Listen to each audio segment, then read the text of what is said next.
Hello there, this is me, and welcome to Module 1, Creative Problem Solving for Leaders. And in this module, we'll break down the masterclass, give you a bit of a helicopter overview of what to expect, and hopefully give you some kind of understanding as to what this is all about and why you're doing it. You can see I'm in the corner here, down the bottom, and let's move on. Okay. This is the traditional, what we call the waterfall process for problem solving. And it generally involves 4 key steps that you may have seen at any key point in your life. Now, this is the only real part of theory that we're going to have in this program. So it's important that you understand the basic steps. So generally what's thought about is the steps that are involved are defining the problem, diagnosing the causes that underlie it, diagnosing solutions, and then choosing those solutions. Very straightforward. This comes from a book called The Human Problem Solver by 2 people, Herbert Simon and Alan Newell, or I think Alan Newell and Herbert Simon. And it was built in the early 1970s during the time when artificial intelligence was considered to be a really new field. Now we take it for granted. We've got the GPT software, we've got, it's very fancy, we've got all that stuff. But what this was really pioneering was an approach that goes back even further than that, to the 1950s, that was saying all rational problems can be solved like this. Now, the issue with that is that if you can't define a problem, you can't solve a problem, because you can't pick its cause and you can't choose a solution, right? So this is constant backwards and forwards between people about what to do. But when you're building a creative solution, this really isn't the best approach, but this approach is good for most things. So let me give you a couple of quick examples where you might find that this is the most useful thing to do. So when I'm defining a problem, if I'm thinking about that problem, it has to be linear. I have to understand it. It has to be something that's straightforward. Like, for example, if I don't know whether you can see that, my coffee cup is empty, I need more coffee. What do? I go to the jug, or I go to the store, I go to the coffee shop, I get coffee. Easy, right? And there's steps to follow. If the light goes out in my office, I call someone, because I'm not allowed to touch the equipment here. I go up and change the light bulb, not a problem. But what if I'm facing a situation where sales are declining? What if I have a high staff turnover? What if, as a leader, my team doesn't do what I say? What if I have a situation where I come home one day and my wife's left, and I did not see this problem coming? What if I go to my bank and all of a sudden, like what happened to one of my colleagues here, somebody has taken my credit card and they've gone and bought some diamonds with it? So how do I deal with problems like that? There's no definitive solution to most of those problems. Yeah, sure, I can ring the bank, but the bank might go like they did in one case when I got hacked. Oh, we can't help you. We don't know what to do. So this is where I think the process falls over. So let's move on to the next slide. We have to realize that an element of problem solving in the creative side is being comfortable with not knowing the answer in the beginning. A lot of people freak out when they hit complexity, or they hit a problem that they don't have an answer to. It freaks them right out. They're like, oh my God, I don't know what to do. Now, the thing here is not to panic. The thing here is to just stop and realize that you don't have the answer right now. If I could explain anything in this course to you, this would be the first thing. Be comfortable with not knowing. Just get comfortable with the fact that you are not going to know the answer, and the answer is not going to be clear straight out of the gate.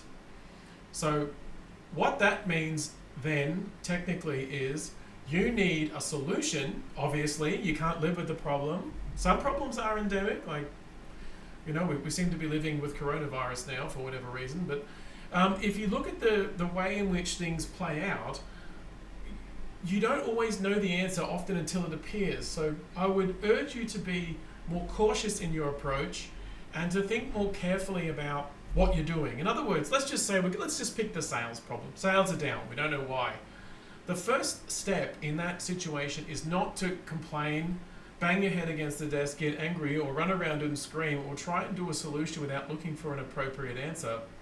The thing to do is to sit and look at the perspectives that create the problem. And in Module 2, we'll talk in a little bit more detail about that. So what is that? What does that look like? investigate other perspectives, look at the conditions that cause the problem, etc. We'll go through that, but the first thing you must realize about creative problem solving is you will not have the answer from the beginning. You just won't.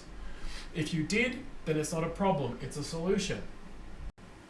This is from an author called Kenneth Grant, and it's a really good way of thinking about complex problems. I don't think anyone's ever done anything that's easier to understand, but also captures the complexity of the situation. So given that you're leaders and you've enrolled in this course because you have an interest in leadership, take a look at where it says wicked. Wicked problems are problems that don't have any solution. So if you see me looking off into the distance, it's because I'm as blind as a bat. So I've got the screen in front of me so I don't have to look down at my laptop. I'm looking ahead. So I'm not zoning off into the distance.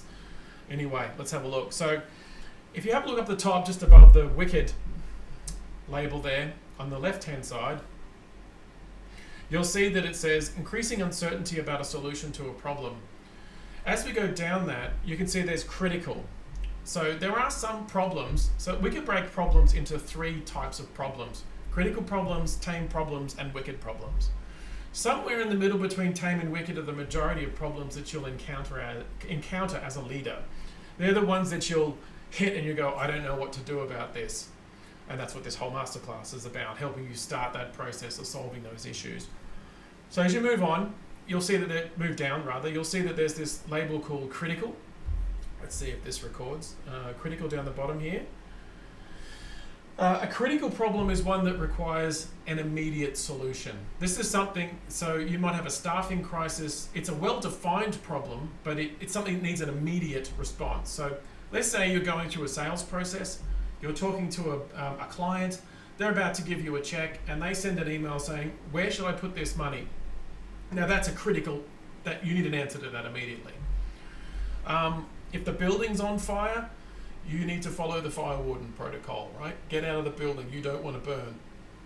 And so on and so forth. But as you go along, you'll see that a tame problem is one that is calculative or rational, that it requires you to organize a process. So managers, that's what managers do. They organize processes really on a broad scale. So let's just say we're selling our cups again, to pick the same example.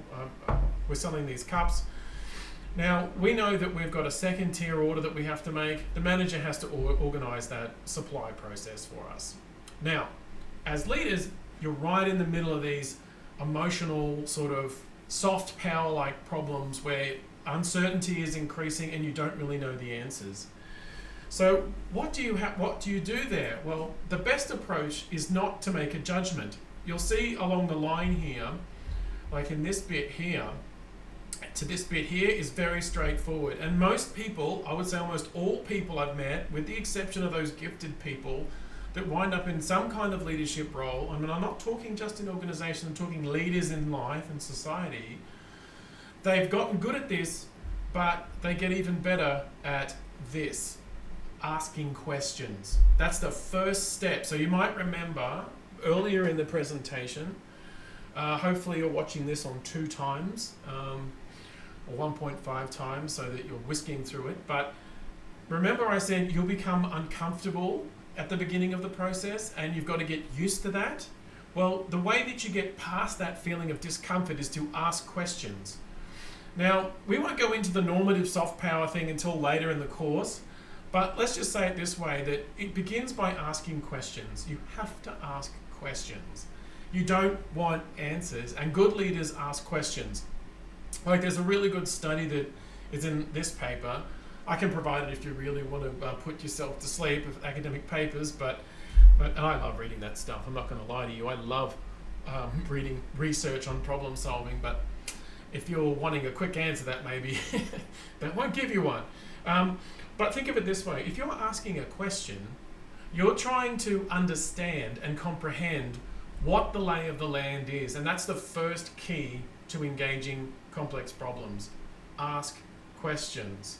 So sometimes some of these solutions are clumsy, and I've just realized there's a typo on the slide. Ignore that, so don't pay any attention to this. But think of it this way. Think about the way in which you approach a situation and think about, okay, what kind of questions could I ask? The first question I would ask is, what made this happen? Why is this happening? So, and then once you get the answer to that question, okay, it's happening because of this, dig deeper. What makes that happen? What are the conditions here that make this problem exist? And that's the key, the secret, if you like, to coming up with design solutions that are effective, is understanding what is happening underneath the surface. But more on that in later modules. Don't skip ahead. Okay, so the last part that I'll say on this slide is that leaders like to reframe the process, change the narrative or the story. And the key to complex and creative problem solving is leaders have to know when the right time to change that story is. So think of it this way, and I'll go into detail in a moment on the next slide. Think of it this way. Once we begin to talk about the process as a whole, and remember, we're talking about managers, they organize processes, is what they do.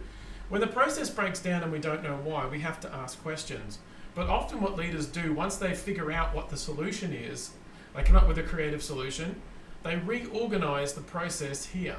They start to rethink, reframe and change the story, and that dissolves the problem. So in what I've said there is a little bit much. Don't worry, we'll come back to that. I go through this in graphic detail in a later module. But the first thing you have to understand is, number one, you will feel uncomfortable, and you get through that discomfort by asking questions, by thinking about what the potential answer and solutions are going to be after you've found out what the conditions are that cause the problem to exist.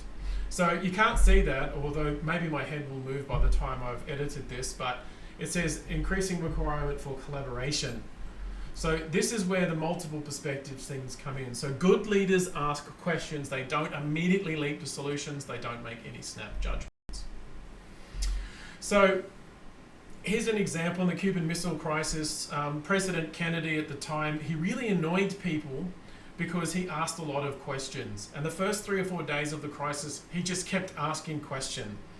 And despite the pressure from his military to provide instant answers, he didn't want to do that. Now, whether or not he stopped it, it's up to political scientists to say it. I'm not qualified to comment on it, but it is a good example of what to do right in a situation like this.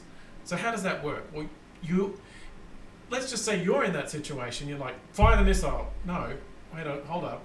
Why are they angry at us? What's happening? What's the situation? What's this? What's that? Good leaders collect data first, and then they evaluate the multiple perspectives they get and work with their team and collaborate to try new solutions to see what might work. So how does this all work? How does this actually happen? The way that it starts with a complex problem is the history. The person in the top corner there is a guy called Erving Goffman.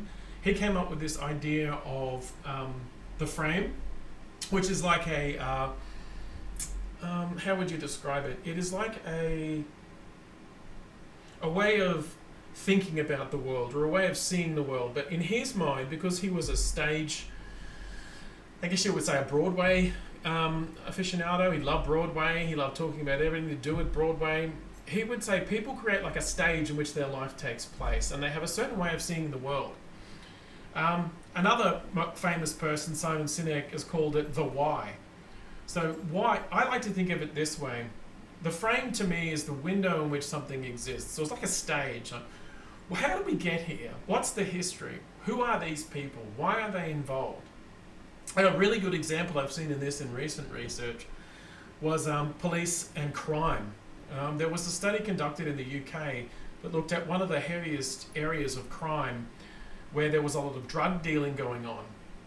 And the whole area was what we would call in Australia low socioeconomic or community housing, where a lot of people who are bunched together into a ghetto-like environment to live there. So the police have been profiling this neighbourhood and having no success in stopping the crime. And they brought in a couple of researchers to look at the reasons for the crime and saying, why is this neighbourhood so bad? And what these researchers actually learned was the way that the police were looking at the whole neighbourhood and saying this whole neighbourhood is bad. But what the researchers urged the police to do was to zoom in on the areas where crime was the highest and figure out what was causing that crime. And obviously it was drug dealing, drugs were committing the crime, low socioeconomic, all of those associated problems. But they were able to reduce the crime by about 80% simply by targeting those high impact areas and watching those areas and leaving the rest of the community alone. Imagine that. So what happened here? Well, the way that they were looking at the problem was wrong. By changing their perspective, they began to see a solution that emerged that they weren't aware of yet, and they hadn't thought about it. So the frame is the situation that is presently thought of to be the problem. And this is where it gets a little bit like the Matrix. It's not the problem, it's the way that people are thinking about the problem.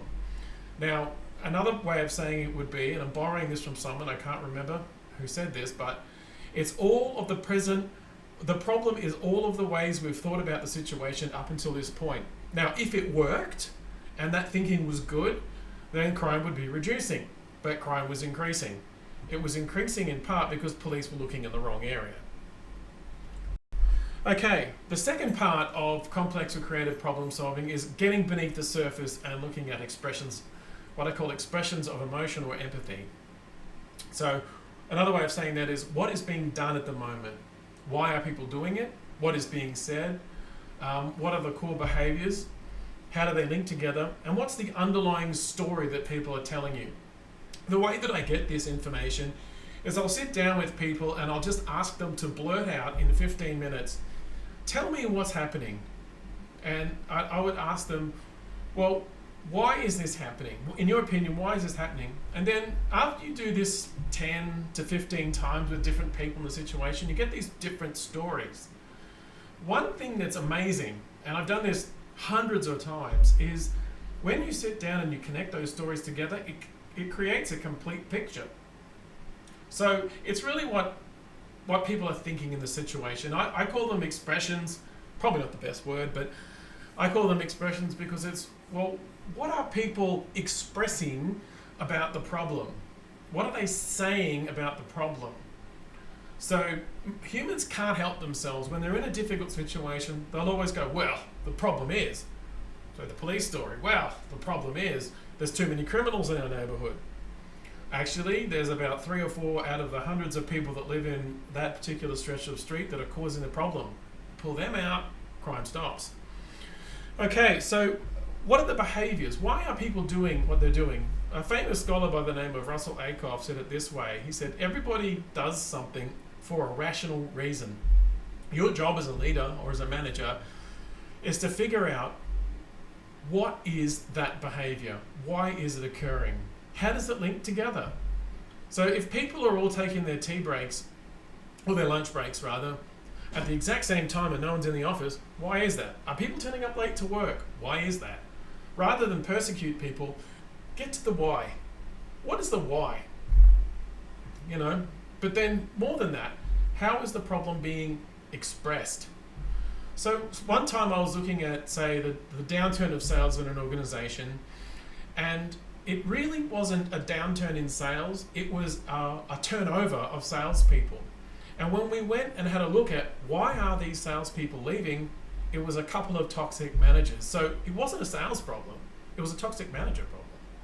Something to think about anyway, and as you practice this, you'll realize, wow, there are a lot of things that people believe that are simply not true. Here's an example. In South Brisbane, once again looking off screen, in South Brisbane there is an increase in crime noticed in government-sponsored housing commission units and flats. They have a high concentration of low socioeconomic subsidised housing. Currently crime rates are the highest they've ever been. The question is, what is causing this crime and what questions could we ask to explore the nature of crime in these areas? So I would counter that with, what are the core assumptions being made? In other words, what are people saying about the problem? What are they thinking about the problem? What behaviours are being noticed by the community? And finally, what would a police officer think if we had these assumptions? How might it influence how they do their work? So take a moment to think about that and think about alternative ways to frame this problem. How could you play around with the way it's defined? Remember that the current thinking got us to where we are today. The current thinking got us to this point in history. So maybe pause the video and think about, okay, what might be the reasons for this? Have you paused the video?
Okay, changing the narrative. What we want to do, the whole goal of this masterclass is to help you to understand how to create a better vision for the future, telling a story. So, telling a new story and dissolving the conflict. So telling a new story, I'm repeating myself, and dissolving the conflict as a leader. That's your job. Look at the conflict and figure out how can I create a situation where this situation can't exist in the future. So most of the leadership literature that you'll come across will talk about the leader being a facilitator or a collaborator, and their job is to create the environment for creative problem solving. And this is done by addressing those tensions and moving the narrative and the conversation towards a desired future state. So I'm going to pause there and get you to reflect on that. The desired future state is the goal that's going to take you all the way to the end of the story. What is that desired future state? You will create it as you look at the tensions and you dive a little bit deeper into what causes the issues, and you'll figure out, okay, we can go this way or that way. It's very important to stress at this stage of the story that a leader is helping people to create a collaborative vision of the future by helping to create a narrative and tell a different story. Now, pause there. We're not just telling a different story because we're using the reality distortion field. By this stage of the process, we have found the underlying tension that creates the problem, and now we're starting to think about possible solutions that will navigate us out. So in the remaining modules, I'm going to walk you through this process step by step and show you how we do that. The whole point of this first module is to give you the overview. So you might want to watch this one a couple of times to think about what I'm saying. But when I mean changing the narrative, I mean we are changing the story because we understand the tensions, we've empathized with the people in the situation, we see what's happening, but now we're starting to steer the boat in this new direction. We're asking questions, and then we're directing and helping people to see a vision for a better future. So here's an example that you can provide on. You might want to pause the video and read this if you want to. So we've just talked through this one. So again, have a read of this. So pause the video and have a look. And this is an example of a vision. And in this, what I've done is taken the problem of crime and saying, oh, we're going to look at the underlying causes of that crime, where the tension is occurring the most, and we're going to focus in on that rather than the whole community. So pause the video and have a look, and this will give you an example of a changed narrative and vision. Make sure you pause it. All right, things to think about before we finish up this module. What is the current story? So in summary, what is the current story? What are the parts of that story that will move the situation in the way it needs to go? So there'll be some parts of the story, if you want to think in the narrative framework. There's good people and bad people. There's tension and conflict. What are those conflicts? And who in that situation could help mobilize and change the situation? So ask those questions.